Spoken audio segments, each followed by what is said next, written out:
Welcome to animated study class. मैं गौरव कुमार आप लोगों के लिए 9 सितंबर के जितने भी करंट अफेयर के क्वेश्चन बन सकते थे वो लेकर आया हूँ, जो आपके होने वाले exam like SSC, CHSL, CGL, RRB, NTPC, UPSI, DRDO, MTS आदि में पूछे जा सकते हैं। वीडियो शुरू करने से पहले मेरा आप लोगों से रिक्वेस्ट है कि वीडियो को लाइक व शेयर करें और चैनल को सब्सक्राइब करें, साथ ही बेल आइकन को प्रेस करें। इससे क्या होगा, इससे यह होगा मैं आप लोगों के लिए जो भी करंट अफेयर की वीडियो बनाऊंगा उसका नोटिफिकेशन आप लोगों तक पहुंच जाएगा और आप उस वीडियो को देख पाएंगे। मैंने इस वीडियो की पीडीएफ का लिंक नीचे डिस्क्रिप्शन में दे दिया है, आप वहां से इसकी पीडीएफ डाउनलोड कर सकते हैं। तो चलिए शुरू करते हैं। तो आज का पहला क्वेश्चन है, हाल ही में विश्व साक्षरता दिवस कब मनाया गया? कौन सा विश्व साक्षरता दिवस कब मनाया गया? तो यह हर वर्ष 8 सितंबर को, कब? 8 सितंबर को विश्व साक्षरता दिवस मनाया जाता है। ठीक है, अब यह मनाया किसके द्वारा जाता है? तो यह यूनेस्को के द्वारा। किसके द्वारा? यूनेस्को के द्वारा मनाया जाता है। दरअसल 26 अक्टूबर 1966 को जो यूनेस्को की 14वीं जनरल कॉन्फ्रेंस हुई थी, उसमें यह निर्णय लिया गया था कि विश्व को साक्षर बनाने के लिए हर वर्ष 8 सितंबर को विश्व साक्षरता दिवस मनाया जाएगा। और 8 सितंबर 1967 से, कब? 1967 से हर वर्ष 8 सितंबर को विश्व साक्षरता दिवस मनाया जाता है। अब यूनेस्को के द्वारा मनाया जाता है, तो यूनेस्को की बात करते हैं। तो यूनेस्को की स्थापना कब हुई? तो इसकी स्थापना 16 नवंबर 1945 को लंदन में हुई थी, बट इसका मुख्यालय अभी कहाँ पर है? पेरिस में। कहाँ पर है? पेरिस में। और इसके हेड कौन है? आड्रे ओजेले। कौन है? आड्रे ओजेले। उम्मीद है आप लोग क्वेश्चन समझ पाए होंगे। चलिए आगे बढ़ते हैं। फिर अगला क्वेश्चन है, हाल ही में किस देश के राष्ट्रपति के खिलाफ रिफ्यूज फॉसिज्म अभियान शुरू किया गया है? कौन सा रिफ्यूज फॉसिज्म अभियान शुरू किया गया है? तो जो है अमेरिका के राष्ट्रपति जो डोनाल्ड ट्रंप हैं उनके खिलाफ यह अभियान शुरू किया गया है। अब ये रिफ्यूज फॉसिज्म क्या है? तो जो प्रदर्शनकर्ता हैं उन लोगों ने यह कहा है कि जो डोनाल्ड ट्रंप हैं उन्होंने अमेरिका को एक तानाशाह वाला राज दिया है, यानी कि फॉसिस्ट अमेरिका बना दिया है। यानी यहाँ पर लोग जो तानाशाह की तरह, डोनाल्ड ट्रंप हैं तानाशाह की तरह राज करते हैं।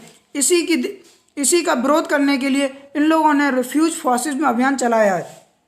ठीक है, इनमें अमेरिका के राष्ट्रपति के अलावा जो उपराष्ट्रपति हैं माइक पेंस, उनको भी पद से हटाने के लिए कहा गया है। उम्मीद है आप लोग क्वेश्चन समझ पाए होंगे। अब मैप में देखते हैं, ये वाला जो पार्ट दिख रहा है यही अमेरिका है। क्या है? अमेरिका।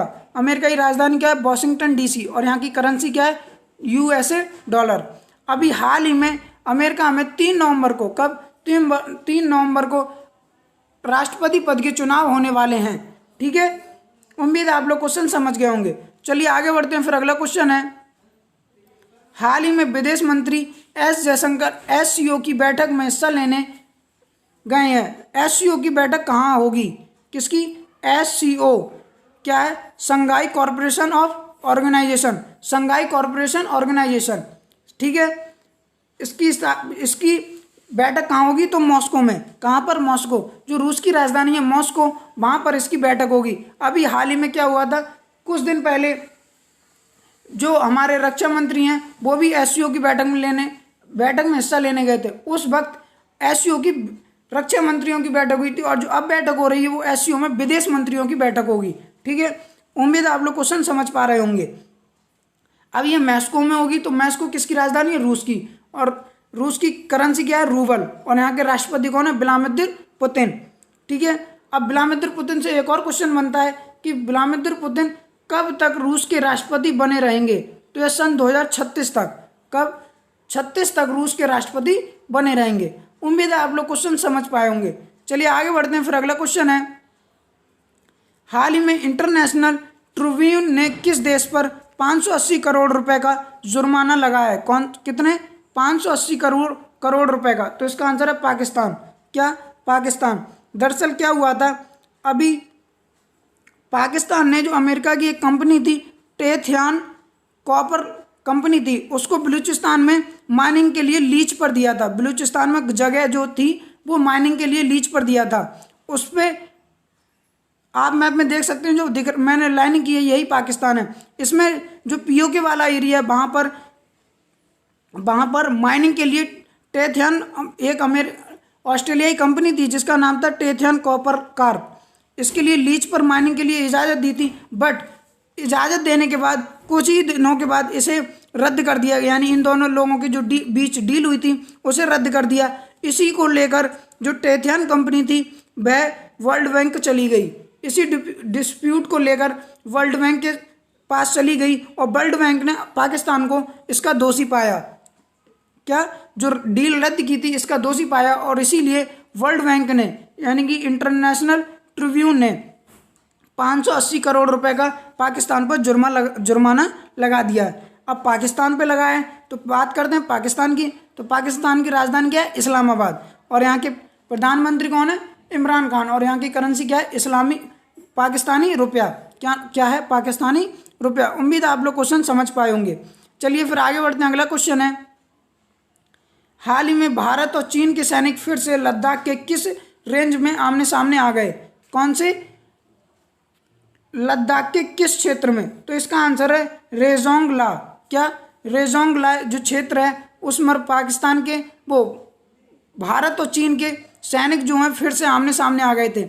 दरअसल अभी कब? सोमवार की बात है। कब की? सोमवार की बात है, जहां पर जो चीनी सैनिक है वो उन्होंने फिर से अतिक्रमण करने की कोशिश की भारतीय क्षेत्र में। तो उसी में जब ये चीनी सैनिक अतिक्रमण करने लगे तो वहाँ पर भारतीय सैनिक पहुँच गए और उन्हें ऐसा करने से रोका। इसी के चलते इस क्षेत्र में पहली बार चीनी और भारतीय सैनिकों के बीच झड़प हुई थी। पहली बार चीनी सैनिकों ने राउंड खोल दिया, यानी गोली का प्रयोग किया था। तो लगभग 10 से 15 राउंड, कितने? 10 से 15 राउंड की गोलीबारी हुई थी। ठीक है।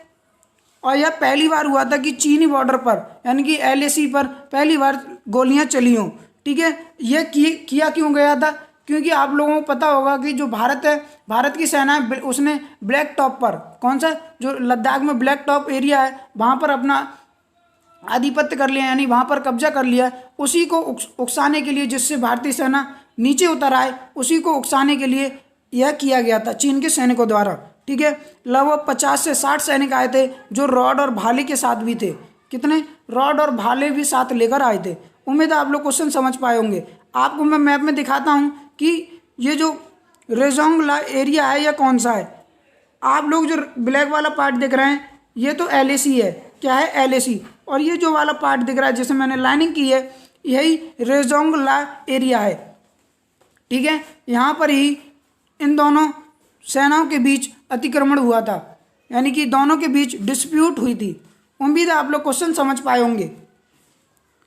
चलिए आगे बढ़ते हैं। आगे क्वेश्चन है, हाल ही में राष्ट्रीय सांख्यिकी कार्यालय द्वारा जारी रिपोर्ट के अनुसार साक्षरता में कौन सा राज्य शीर्ष पर रहा?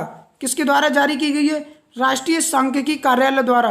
तो साक्षरता में शीर्ष पर केरल। कौन? केरल रहा है। ठीक है। आप मैप में देख सकते हैं, जो मैंने रेड पार्ट दिख रहा है यही केरल है। क्या है? केरल है। ठीक है। अभी यह साक्षरता दर जारी की गई तो केरल में लगभग 96.2%, कितनी? 96.2% की साक्षरता है। उसके बाद उसके केरल के बाद दिल्ली में कितनी? 88.7 और उसके बाद उत्तराखंड में 87.6 और उसके बाद हिमाचल प्रदेश में 86.6 की साक्षरता दर है। अच्छा, पूरे भारत की साक्षरता दर कितनी थी? तो यह पूरे भारत की 77.7 साक्षरता दर थी। क्या? 77.7 साक्षरता दर थी, जिसमें से शहरी साक्षरता यानी शहरी लोगों की जो साक्षरता दर थी उसमें 87.7, कितनी? 87.7 साक्षरता दर थी। और जो ग्रामीण क्षेत्र के लोग हैं उनमें 73.5% की साक्षरता दर थी। अच्छा, इनमें से पुरुषों में कितनी थी? तो पुरुषों में 84.57 की साक्षरता दर थी और जो महिलाएं थी उनमें लगभग 70.3% की साक्षरता दर थी। उम्मीद है आप लोग क्वेश्चन समझ पाए होंगे। तो चलिए फिर आगे बढ़ते हैं। अगला क्वेश्चन है, फिंच की रिपोर्ट के अनुसार वर्ष 2020-21 भारतीय अर्थव्यवस्था में कितने प्रतिशत की गिरावट का अनुमान है? किसके द्वारा? फिंच। यह एक अमेरिकी रेटिंग एजेंसी है। जैसे मूडी है, उसी तरह यह भी एक अमेरिकी रेटिंग एजेंसी है जिसने यह भारत की जो अर्थव्यवस्था 2021 की अर्थव्यवस्था है उसमें 10.5 कितनी 10.5 की गिरावट का अनुमान लगाया है। ठीक है, दरअसल अभी कुछ दिन पहले भी जारी की गई थी एक रिपोर्ट जिसमें भारत की जो अप्रैल और जून की तिमाही की अर्थव्यवस्था की गिरावट थी वो 23.9 कितनी 23.9 की गिरावट देखी गई थी। ठीक है, अब ये फिंच ने जारी की है, तो फिंच का हेडक्वार्टर कहाँ है, न्यूयॉर्क में, और इसकी स्थापना कब हुई 1914 में। उम्मीद है आप लोग क्वेश्चन समझ गए होंगे। तो चलिए फिर आगे बढ़ते हैं। अगला क्वेश्चन है, हाल ही में इयान बेल ने संन्यास की घोषणा की, वह किस खेल से संबंधित हैं? तो यह क्रिकेट से, किससे, क्रिकेट से संबंधित हैं, और यह जो हैं इंग्लैंड के पूर्व खिलाड़ी रह चुके हैं, पूर्व खिलाड़ी हैं, अब इन्होंने संन्यास की घोषणा कर दी है। इन्होंने इंग्लैंड के लिए 118 टेस्ट, 161 ODI यानी कि वनडे इंटरनेशनल मैच और 8 T20 मैच खेले हैं। उम्मीद है आप लोग क्वेश्चन समझ गए होंगे। चलिए फिर आगे बढ़ते हैं। अगला क्वेश्चन है, हाल ही में पहला international day of clean air for blue sky कब मनाया गया? कौन सा? International day of clean air for blue sky. तो यह 7 सितंबर को, कब? 7 सितंबर को मनाया गया था। यह क्वेश्चन इंपॉर्टेंट इसलिए बन जाता है क्योंकि यह पहला मनाया गया है। कौन सा?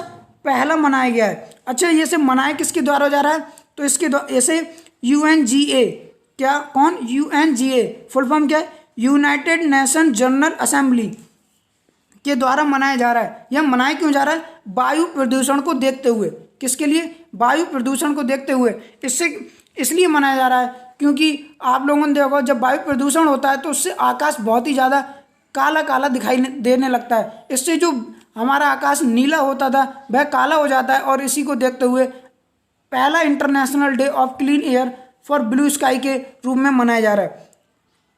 ठीक है, भारत के लगभग 122 शहर, कितने? भारत के लगभग 122 शहर प्रदूषण का शिकार हैं, यानी कि प्रदूषित शहर हैं। ठीक है, उम्मीद है आप लोग क्वेश्चन समझ पाए होंगे। चलिए फिर आगे बढ़ते हैं। अगला क्वेश्चन है,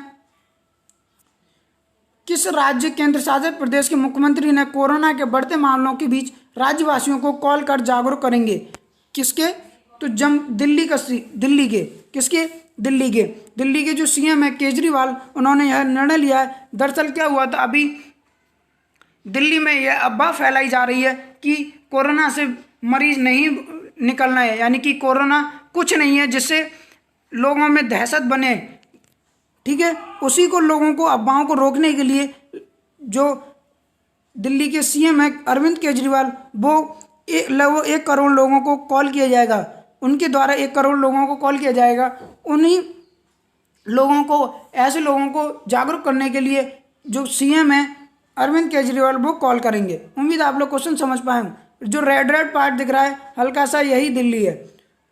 चलिए फिर आगे बढ़ते हैं। अगला क्वेश्चन है, हाल ही में किस राज्य केंद्र शासित प्रदेश ने स्पैरो पोर्टल लॉन्च किया है? कौन सा? स्पैरो पोर्टल लॉन्च किया है। तो इसका आंसर है जम्मू कश्मीर। किसके द्वारा? जम्मू कश्मीर के द्वारा ही स्पैरो पोर्टल लॉन्च किया गया है। अब मैप में देखते हैं, जो ये वाला पूरा पार्ट दिख रहा है यही जम्मू कश्मीर है। क्या लाइनिंग की गई है? जम्मू कश्मीर है, जिसमें से इतना भारत के पास है, कितना, जो मैं लाइनिंग कर रहा हूँ ये वाला भारत के पास है, और यह अस्काई चीन और यह POK है, जिसमें से ये वाला एरिया इतना जो है ये जम्मू कश्मीर और ये लद्दाख है। ठीक है, उम्मीद है आप लोग क्वेश्चन समझ पाए होंगे। अब ये स्पैरो पोर्टल क्या है? तो स्पैरो पोर्टल में ऐसा किया गया है कि जो गवर्नमेंट एम्प्लॉई हैं, कौन है, जो सरकारी कर्मचारी हैं, उनकी तनख्वाह की जानकारी रखी जाएगी। ठीक है, तो यह किसके द्वारा किया गया? जम्मू कश्मीर के द्वारा। अभी जम्मू कश्मीर के जो मनोज सिन्हा है वो उपराज्यपाल बने। कौन? मनोज सिन्हा उपराज्यपाल बने। उम्मीद है आप लोग क्वेश्चन समझ पाए होंगे। अच्छा, जम्मू कश्मीर की राजधानी क्या रहती है?